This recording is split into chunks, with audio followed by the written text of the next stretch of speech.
Emily Clark moved quietly through the marble-floored corridors of the Alden estate, her footsteps muffled by the plush rugs and hushed atmosphere of wealth. She wore a simple uniform, her chestnut hair tied neatly at the nape of her neck, and her eyes always lowered in the presence of those who deemed themselves important. The Alden mansion was a sprawling architectural marvel nestled in the countryside of Surrey, home to opulence, prestige, and whispers behind closed doors. It belonged to Richard Alden, a billionaire tech mogul who valued precision, innovation, and appearances, but rarely, if ever, paid attention to the people who made his world run silently in the background. Emily was one of those people.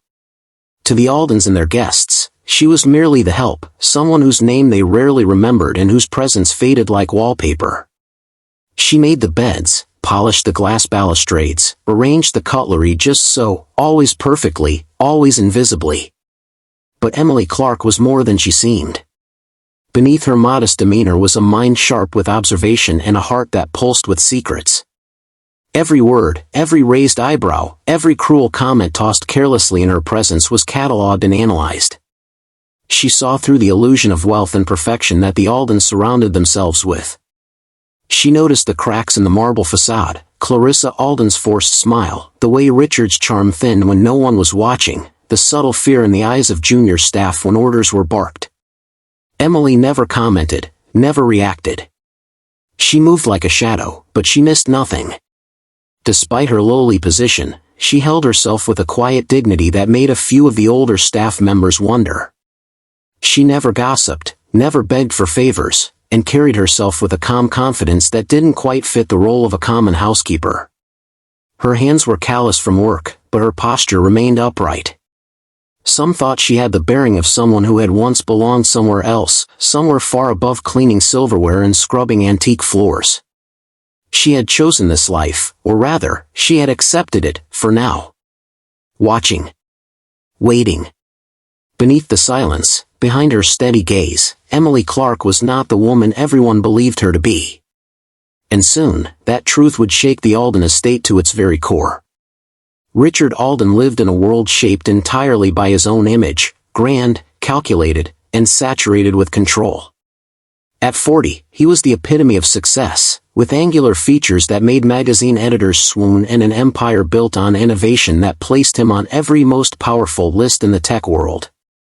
His suits were custom-made in Milan, his watches imported from Switzerland, and his estate, perched like a crown jewel in the Surrey countryside, was a testament to his taste for perfection and prestige. He had everything a man could possibly want: wealth, recognition, and a trophy wife on his arm.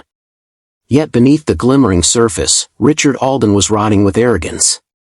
He walked through his mansion as if the walls had been erected just to echo his name, and anyone beneath his stature, staff, assistants, or service workers, existed solely to orbit his convenience. Extravagance was Richard's default setting. Every weekend saw another elite gathering in his grand ballroom, crystal chandeliers glowing above, champagne flowing endlessly, and hand-picked guest lists curated to reflect the exclusivity he craved. He loved being watched, admired, envied. He craved the way people whispered his name in awe, how investors leaned in just a little closer when he spoke. But power, unchecked and unquestioned, had long made him careless. He barked at junior staff for minor delays, demanded impossible timelines from his assistants, and dismissed employees with the flick of a wrist if they displeased him. To him, kindness was a currency too soft to trade in. Among the many employees at the estate, Emily Clark barely registered in his field of awareness. She was the housekeeper who blended into the furniture, quiet, reliable, unimportant. If she was in the room, he never noticed. His wife, Clarissa Alden, matched him in beauty and coldness. With icy blonde hair always perfectly coiffed and her designer wardrobe carefully curated to match the aesthetics of their mansion, she was a portrait of high society obsession. Her world revolved around curated charity galas, manicured friendships, and a tireless pursuit of social dominance. She was far less interested in Richard himself than she was in the life his name afforded her. Their marriage had long since drifted into a public partnership, more about image than intimacy. They smiled for the cameras, posed as the perfect power couple, and went their separate ways the moment the doors closed. Despite all his riches and recognition, Richard often felt the gnawing ache of something missing. He wouldn't admit it, not even to himself, but his life had become a cycle of performance. The parties, the deals, the carefully controlled environment, none of it stirred him anymore. At night, alone in his massive office filled with awards and silent screens, he sometimes stared at the ceiling and wondered when it had all begun to feel so empty. Something in him hungered for meaning, for disruption, though he didn't know it yet. But change was already on its way, wearing a maid's uniform and moving silently through the halls of his perfect, hollow empire. Emily Clark had always known how to blend in. She moved through life like a shadow, unnoticed, unbothered, and underestimated. But beneath the soft-spoken humility and the apron tied neatly around her waist lay a truth she carried like a buried diamond. She wasn't born into a life of scrubbing marble floors and making beds for billionaires. She was born Emily Layton, the only daughter of Charles and Isabel Layton, founders of Layton Holdings, once one of the most influential private conglomerates in Europe. Her childhood was gilded with wealth, education, and privilege, filled with piano lessons, French tutors, and summers in the south of France. But none of it prepared her for betrayal, the kind that shatters not only fortunes but faith. Her father's closest business partner, a man she'd called Uncle Gregor since she was a child, had orchestrated a brutal financial coup when she was in her early 20s. In a matter of weeks, assets were frozen, shares were stolen, and legal chaos unraveled the empire her family had built for generations.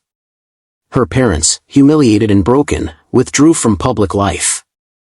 Her mother died shortly after from an illness worsened by grief, and her father, once the sharpest mind in European finance, spent his final years battling memory loss and sorrow in a private care facility. Emily was left with little more than her name, and even that felt tarnished. But instead of clawing her way back into the social scene or pleading with distant family friends for sympathy, Emily did something radical. She vanished. She changed her last name, packed a small bag, and began working in places where no one would ask questions.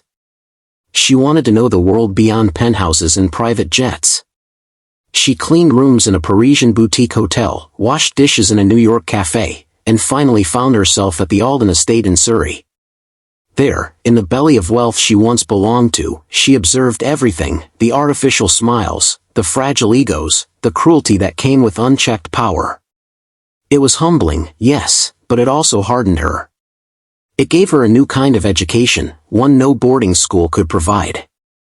Years passed, and she kept her secret sealed. Until one cold Tuesday morning, while she was arranging fresh flowers in the Alden sitting room, a knock came at the back door. The man waiting there was sharply dressed, his shoes too polished for a delivery.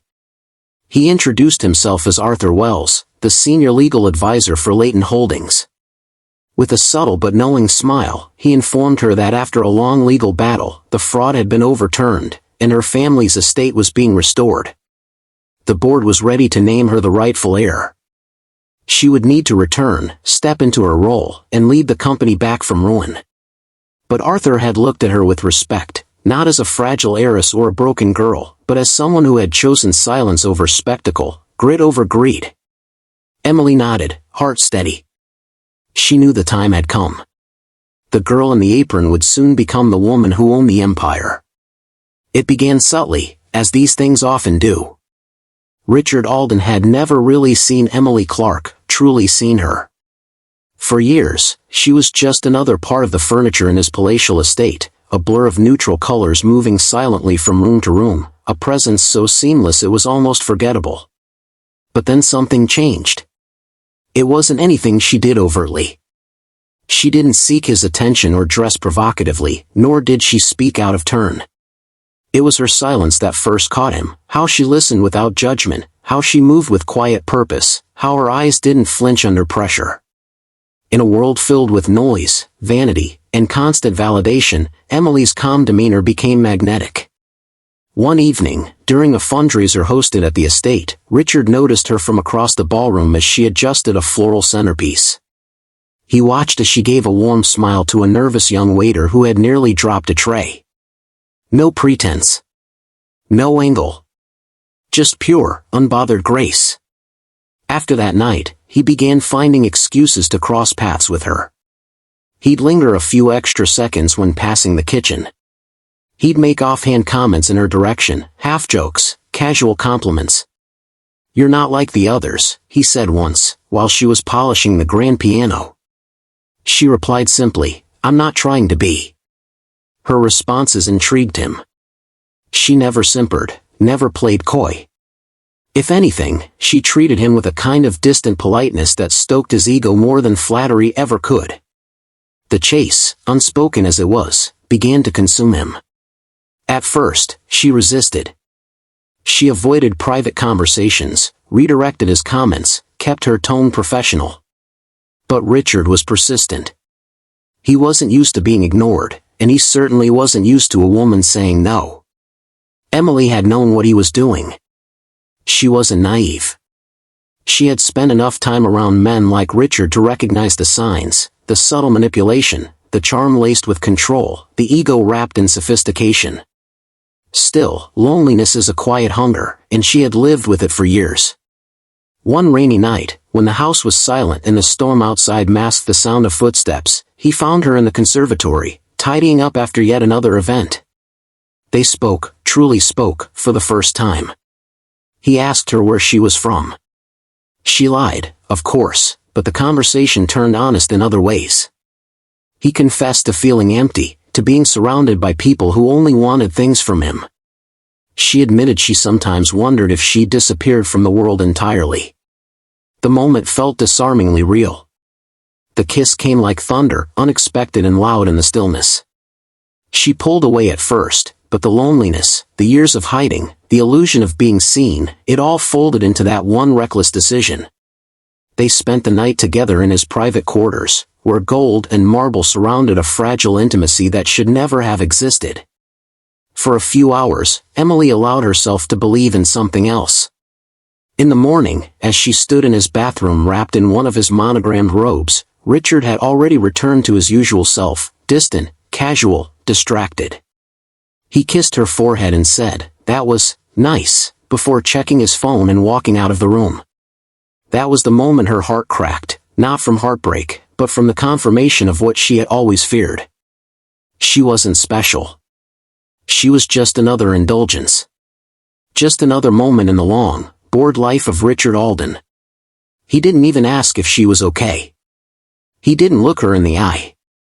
He didn't thank her or apologize. The same man who had bared his soul the night before now couldn't spare her a second glance.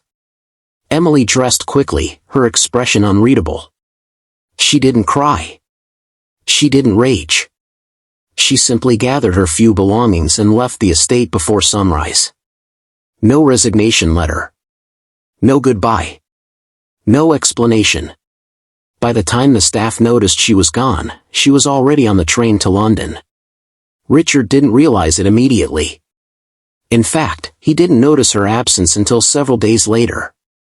And when he did, he shrugged it off. After all, people come and go. Especially the ones he never thought to truly understand. What he didn't know, what he couldn't have known, was that the woman he dismissed as just a housekeeper had just walked away from the ruins of his arrogance and was on her way to reclaim something far greater than his fleeting attention. In the days that followed Emily's abrupt disappearance, the Alden estate felt off. Something in the rhythm of the house had shifted, a subtle disturbance in the carefully curated luxury. At first, Richard didn't notice. Housekeepers came and went, and turnover among the staff was not his concern.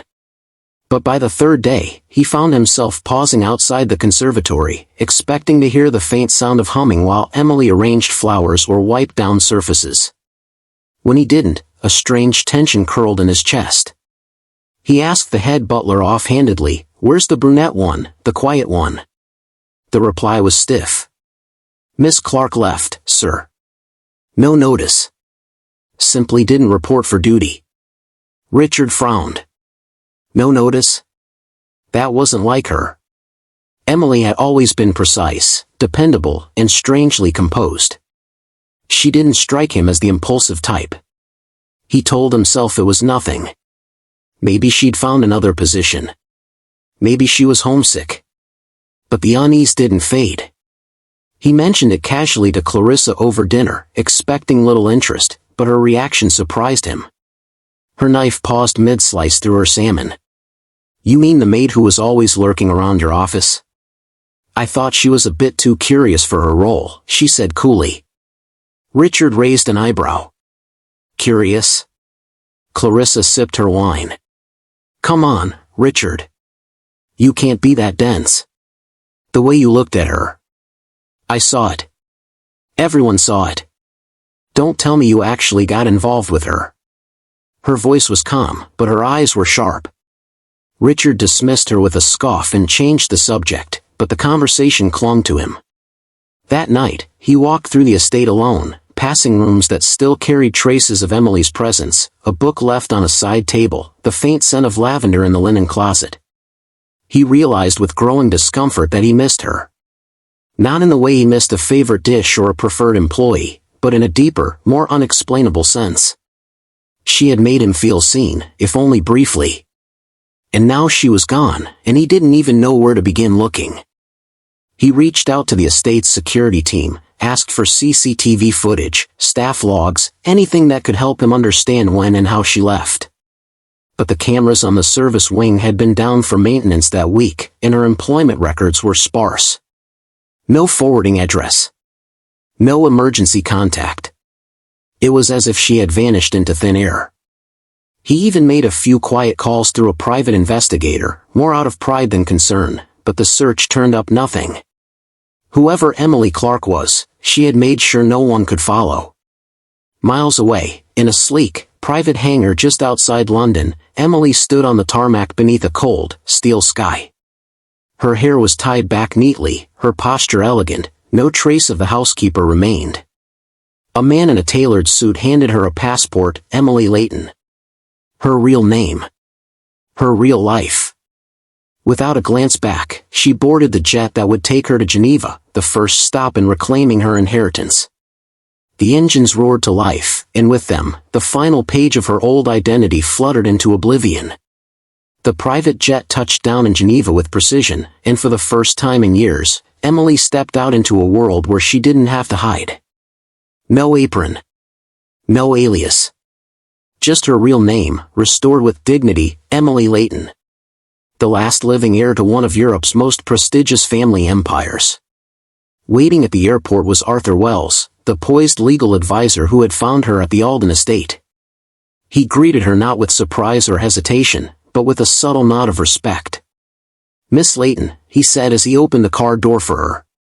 The formality of it all was jarring at first, but comforting too. Her past had caught up with her in the best way possible, not to punish her, but to reinstate her. Her grandfather's final will, locked in a legal battle for nearly a decade, had been resolved. The courts had ruled in her favor. The stolen shares were returned, the corrupt executives removed, and now Emily, once invisible in someone else's mansion, was the rightful owner of Layton Holdings. The transition was not instant. She didn't step into the office and command attention from day one. She knew better than that. Emily approached the transformation as she had everything else in her life, with quiet determination and relentless focus. She moved into a modest penthouse in Zurich, avoiding the temptation of inherited estates and old money mansions. Her days were long and unforgiving. Financial reports, market performance reviews, board meetings, public relations strategies, every aspect of the empire required her attention. And she gave it, fully. She hired advisors, mentors, and even retained a retired CEO to train her in corporate governance and leadership. She read late into the night, studied past mergers, learned the nuances of shareholder relations, and sat in on every department's meetings, absorbing everything like a sponge. Slowly but steadily, the transformation began to show. Her wardrobe changed, structured suits, sharp heels, clean lines. No longer hidden in cotton uniforms and humble silence, she now commanded rooms with a quiet power that unsettled her doubters. The board, initially skeptical of her ability to lead, began to see her differently. She didn't shout, didn't posture. She asked questions, smart, difficult, and strategic ones. She saw opportunities others missed and handled conflicts with a calm edge that couldn't be ignored. Her first major act was restructuring the underperforming divisions of the company, consolidating overlapping operations, and investing in clean energy tech. It shocked investors, but her vision paid off within months. There were moments when she'd sit in the grand boardroom, glass walls, skyline views, and think back to the servant quarters of the Alden estate. The same hands that once scrubbed marble floors now signed off on million-dollar acquisitions. She didn't feel vengeance or triumph, just clarity. She had lived both lives, one in the shadows of power, the other at the helm of it. That duality made her more aware, more grounded. Emily never forgot what it meant to be invisible, and that memory shaped her leadership style. She raised salaries for junior staff. She implemented mental health days. She launched scholarships for underprivileged women interested in finance and business. In less than a year, headlines shifted from Heiress returns to the Leighton rebuild as Emily's name began to carry weight, not just as a figurehead of wealth, but as a true executive reshaping her family's legacy. Her transformation was not a rebirth. It was a return to the identity she had hidden for too long, and to the woman she had always been becoming.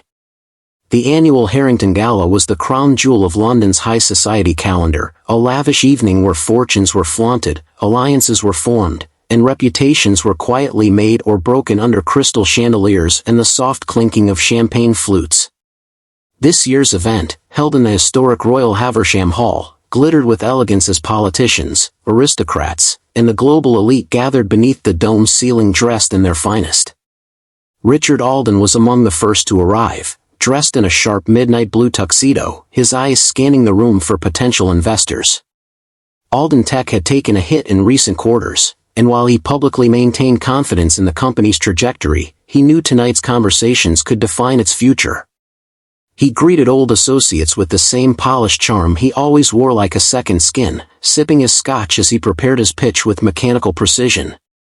Clarissa arrived separately, as she often did, looking every inch the icy society queen in a diamond-encrusted white gown. She floated through the room with her signature air of superiority, stopping only to comment on someone's choice of shoes or raise a glass with those deemed worth her time. Neither she nor Richard knew that tonight would become a night spoken of for years to come. Halfway through the evening, the murmurs began, soft at first, like a breeze at the edge of the room. People turned their heads toward the entrance, pausing conversations mid-sentence. A woman had just entered, escorted by the chairman of the Harrington Foundation himself. She wore a sleek black gown that shimmered under the golden light, with a plunging neckline balanced by an elegant silhouette that hugged her figure with understated power. Her chestnut hair was swept into a modern chignon, and diamond earrings framed her composed face. Her posture was regal, her expression unreadable. She walked not like a guest, but like someone who owned the room. Richard looked up, distracted by the shift in energy, and for a moment, he didn't recognize her. He blinked once, then again. Clarissa, standing beside him, followed his gaze and gasped audibly. "Is that?" she started, but her voice faltered. It was her. Emily Clark. Except it wasn't. This woman was a universe away from the housekeeper they had dismissed and forgotten. This was someone entirely reborn. Then came the formal announcement. "Ladies and gentlemen," the chairman said, his voice echoing over the music, "please welcome our distinguished guest this evening, Miss Emily Leighton, CEO of Leighton Holdings." Gasps rippled through the room. Conversations halted. A collective realization passed through the crowd like lightning. The name alone carried weight, but paired with the face so many had overlooked, it was thunder. Richard's glass slipped slightly in his hand, the ice clinking against the rim as he froze in place. The air left his lungs in a rush. Clarissa's jaw slackened as she stared, struggling to reconcile what she was seeing. She was a maid, she whispered, more to herself than to anyone else. Emily's eyes scanned the crowd and landed, just for a second, on Richard. She offered no smirk, no gloating smile, just a calm, collected glance that held him in place more effectively than any words ever could. Then she turned her gaze elsewhere, greeting dignitaries and CEOs as if she had done it 100 times before. Because now, she had. She moved through the gala not as someone trying to prove herself, but as someone who had already proven everything and owed no one an explanation. The gala continued in full splendor, but Richard's mind spun in chaotic circles. He moved through the sea of guests like a man haunted, nodding through conversations he didn't hear, sipping a drink he didn't taste. His eyes tracked Emily's every move, how effortlessly she spoke with world leaders, how confidently she led discussions with industry giants. She wasn't pretending. She belonged here. And it rattled him more than he could admit. Somewhere between disbelief and something uncomfortably close to guilt, he waited for the first chance to speak to her alone. That moment came near the end of the evening, in the ornate corridor just outside the grand ballroom. She had stepped out for air, pausing by the marble columns that overlooked the glittering city below. Richard followed, his footsteps purposeful but hesitant. "Emily," he said, the name catching awkwardly in his throat. She turned, slowly, as if she had been expecting him. Her expression was unreadable, cool, unbothered, polished. The silence between them stretched as the soft hum of music carried from behind the gilded doors. "Or is it? Emily Layton now," he added with a bitter edge. "You're really good at hiding, I'll give you that." "I wasn't hiding," she said evenly. "I just wasn't performing." He stepped closer, lowering his voice. "You lied to me. To everyone." Her gaze didn't flinch. "I never lied to you, Richard. You just never cared enough to ask the right questions." The words hit like a slap, not loud, but precise. He opened his mouth to argue, but no defense formed. She continued, her tone calm, almost surgical. "You looked at me every day and saw only what you wanted to see. A maid. A nobody. A convenient distraction. You never stopped to wonder where I came from, what I knew, or what I felt. Because in your world, power defines worth. And if someone isn't wearing it on their sleeve, they must not matter." Richard's face tightened. "That's not fair." "No," she said, one brow slightly raised. "Let me remind you. You flirted with me because I was quiet and convenient. You pursued me because you were bored. And when I gave in, when I made the mistake of believing you saw me as a human being, you discarded me with a shrug. You didn't even ask if I was okay. You went back to your schedule like I was just part of the decor." His jaw clenched. "You think I don't regret that night?" "Maybe you do," she said. "But not because you hurt me. You regret it because now you know who I am." Her words sliced through him, exposing a truth he hadn't been ready to face. He didn't just feel confused, he felt ashamed. For the first time in years, someone had called him out without fear, without agenda. Just raw, undeniable truth. He looked at her now, not as the housekeeper, or the heiress, but as the one person who had seen him clearly, and still walked away. "I didn't know," he muttered. "About your past. About any of it." "You didn't care to," she replied. And that made all the difference.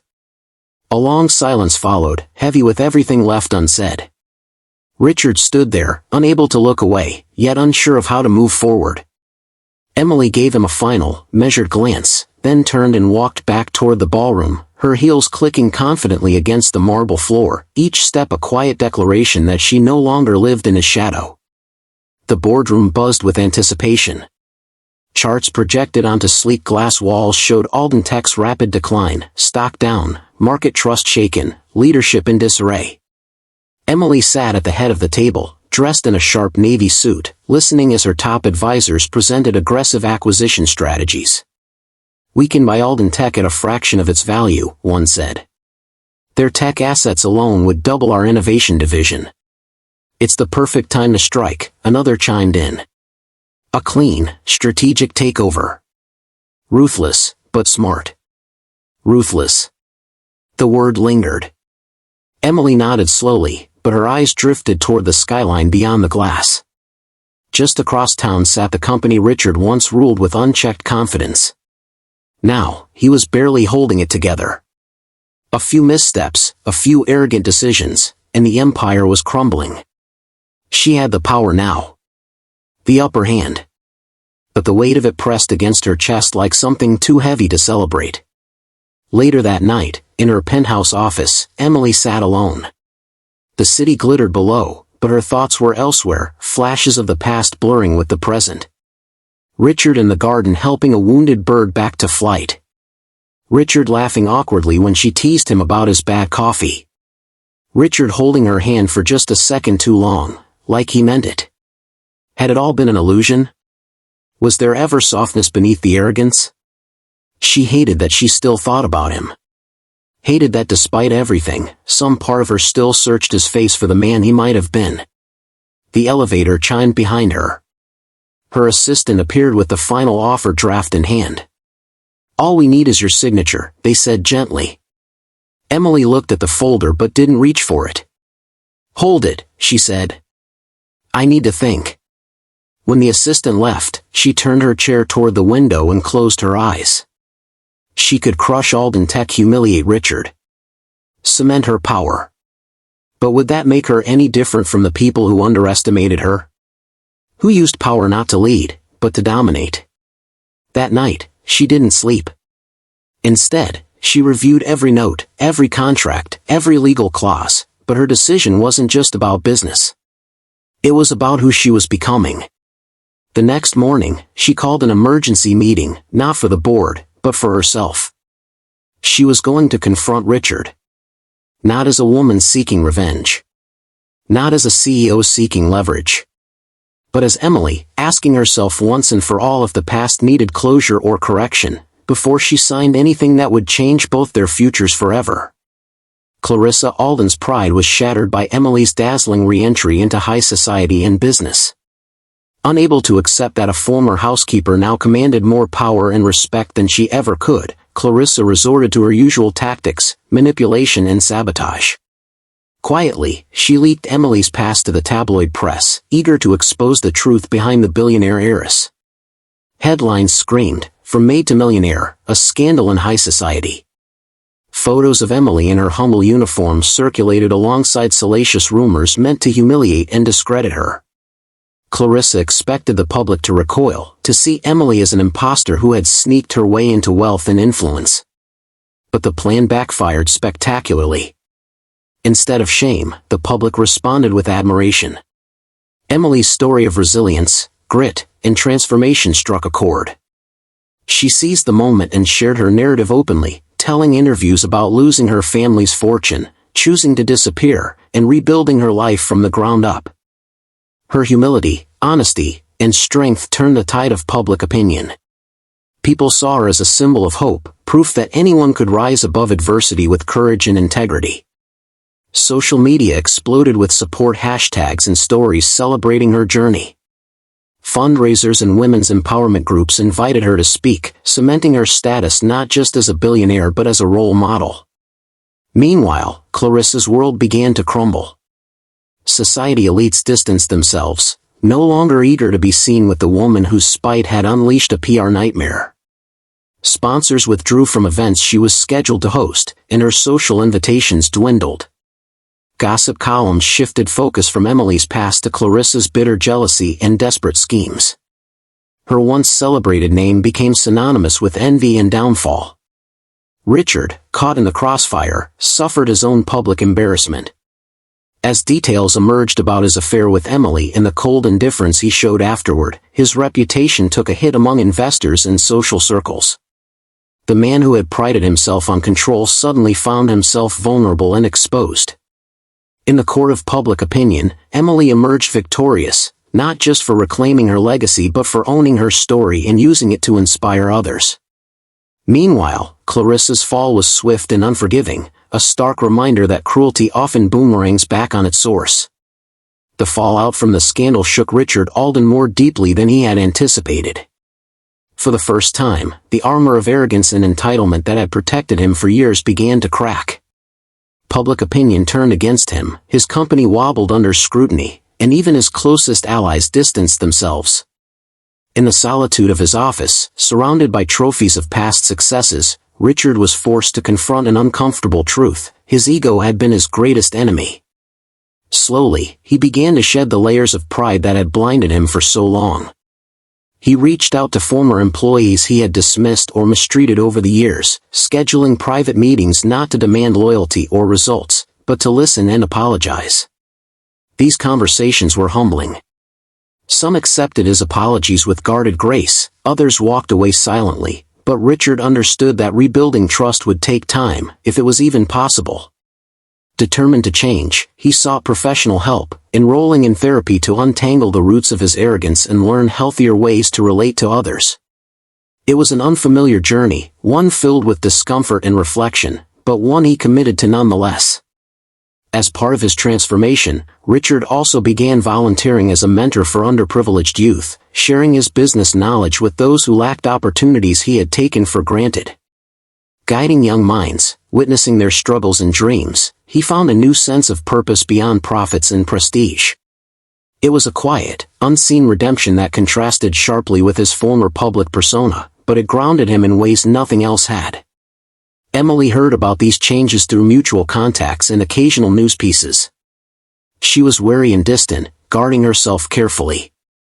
The wounds of the past were not easily healed, and she wasn't ready to believe in his transformation, at least, not yet. Their worlds remained separate, though the echoes of their shared history lingered in her mind. One day, a carefully folded letter arrived at her office, hand-delivered by a trusted aide. It was from Richard. The letter was neither a plea nor a declaration of love. Instead, it was an offering of closure, an acknowledgement of his mistakes, a sincere apology, and a wish for her happiness and success. He wrote of growth, regret, and the hope that they could both move forward, free from the shadows of their past. Emily read the letter twice before setting it aside. It was not an invitation but a final chapter. And she was ready to write her own ending. The Innovation Summit was buzzing with energy, a gathering of the world's brightest minds and most influential leaders pushing the boundaries of technology and business. The grand auditorium was packed, the air charged with anticipation as speakers shared visions for the future. Emily Layton sat quietly near the front row, poised and composed in a sleek tailored suit, the embodiment of the self-made icon she had become. Her presence commanded respect, not just for her title, but for the remarkable journey she had undertaken to reclaim her legacy and redefine herself on her own terms. Richard Alden was scheduled as one of the keynote speakers, invited not only for his past achievements but also as a symbol of change and redemption. When he stepped onto the stage, the crowd erupted in polite applause. His demeanor was different, less commanding, more reflective. He spoke candidly about the lessons of leadership, humility, and growth, weaving his personal story into the broader narrative of innovation and responsibility.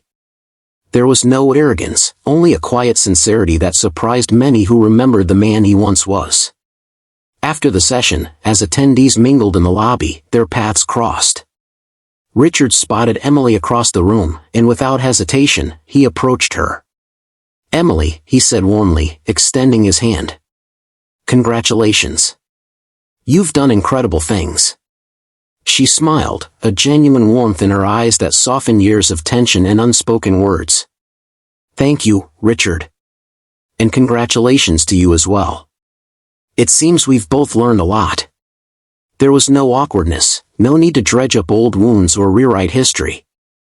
Instead, there was a moment of mutual recognition, a quiet acknowledgement of two people who had once collided in unexpected ways and emerged changed. Richard's expression held a hint of admiration, and Emily's carried the calm confidence of someone who had claimed her own destiny. They talked briefly about the summit, the challenges ahead, and the importance of using power wisely. It was a conversation between equals, not former lovers or rivals. As the crowd shifted around them, the moment passed naturally, like a closing scene in a well-written story. Emily turned to leave, feeling lighter than she had in years. The past was behind her, no longer a chain but a foundation. She stepped into the sunlight outside the conference center, the city skyline stretching before her, a vast canvas of possibility. With every step, she embraced the future she had carved out for herself, a future defined by strength, resilience, and grace. The woman who had once been invisible was now impossible to ignore, a true icon of reinvention and power. Emily stood alone at the floor-to-ceiling windows of her sleek London office tower, the city sprawling endlessly beneath her.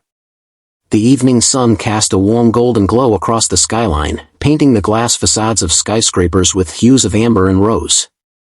From this height, the world looked vast, full of possibilities, challenges, and stories yet to be written.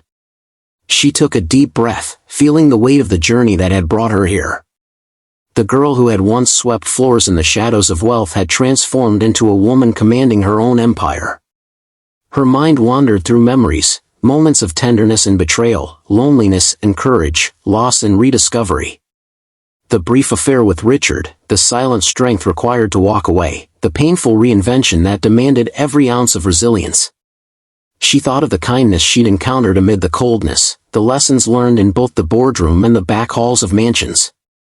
It was a tapestry woven from contradictions, but it was hers, complex, imperfect, and fiercely authentic. Now, her power carried a purpose beyond profit. She had launched initiatives to fund shelters for women escaping hardship, championed education for girls in underserved communities, and quietly supported causes that sought to dismantle the barriers she once faced. She wasn't a headline or a celebrity, just a steady, determined force for change, proving that true strength was rooted in grace and compassion. The city lights flickered on one by one as twilight deepened. Emily allowed herself a small, knowing smile. The past was no longer a shadow but a stepping stone. And though many had underestimated her, misjudged her, or tried to define her, she had never doubted her own worth.